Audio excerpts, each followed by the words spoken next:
इस चुड़ैल एंजल ने कभी सोचा भी नहीं था कि जिस आदमी को वो सबसे शक्तिशाली शक्ति दे रहा है वही उसे बेरहमी से एक मुक्का मारेगा। उसके पंख निर्दयता से फाड़ दिए गए क्योंकि उस आदमी को पता था सामने दिखने वाला ये चुड़ैल एंजल असल में खून का प्यासा पागल है। इंसान बस भगवान के पाले हुए जानवर है। वे पृथ्वी नाम के पिंजरे में विकसित होते हैं। एक दिन भगवान इन चींटियों जैसे इंसानों से ऊब गया और प्रलय गेम से मानवता खत्म करने का फैसला किया। लेकिन एक बदलाव हुआ। जब सभी लोग चुड़ैल एंजल के सामने घुटने टेक रहे थे तब एक आदमी जिसे कठपुतली बनना था उसने ही उसे मार डाला। अभी अभी मैंने मृत्यु परीक्षा में पहला स्थान हासिल किया था। इनाम अच्छा था लेकिन संतोष नहीं हुआ। मैंने चुड़ैल एंजल से और इनाम मांगा। जैसे ही मैंने कहा उसकी आंखों में हत्या की चमक आ गई। वो एक इंसान का उसे चुनौती देना बर्दाश्त नहीं कर सकता था। वो मुझे मारना चाहता था लेकिन उसे नियमों का पालन करना था। उसे नहीं पता था ये सब मेरा जाल था। वो मुझे एक छोटे जंगल में ले गया, मुस्कुराया, लेकिन अगले ही पल धड़ाम एक मुक्का उसके चेहरे पर पड़ा।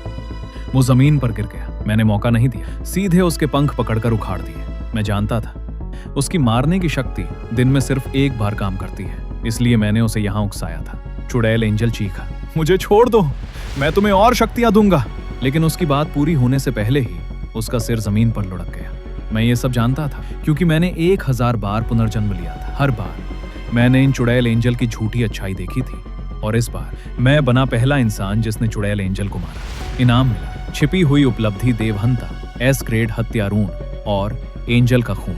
ये खून मेरी छिपी हुई शक्ति जगाता है। मृत्यु देव, पहला चरण, मृत्यु की आंख। हर जीव की कमजोरी और मौत का रास्ता देख सकता हूँ, लेकिन अभी समय नहीं है। सभी लोगों को 10 लेवल पर असली क्लास मिलती है। मुझे सबसे पहले पहुंचना होगा। पहली परीक्षा खत्म, सबकी आत्माएं शरीर में लौट आई। चारों तरफ लाश। ये सपना नहीं था। 180 करोड़ लोग, 90 करोड़ बचे। दुनिया में हाहाकार मच गया। सरकारें डर गईं, लोग रोने लगे। लेकिन मेरे पास समय नहीं था। मैंने मुट्ठी बंद की। एक अजीब ताकत महसूस हुई। अब जो कुछ मैंने पाया था सब असली दुनिया में भी आ गया। लेकिन ये अच्छी बात नहीं है। ये लोग अब इंसानों से ऊपर बन जाएंगे, जहां कानून, नैतिकता सब खत्म। और मेरा लक्ष्य सब पर राज करना, जब तक देवताओं का अंत ना हो जाए।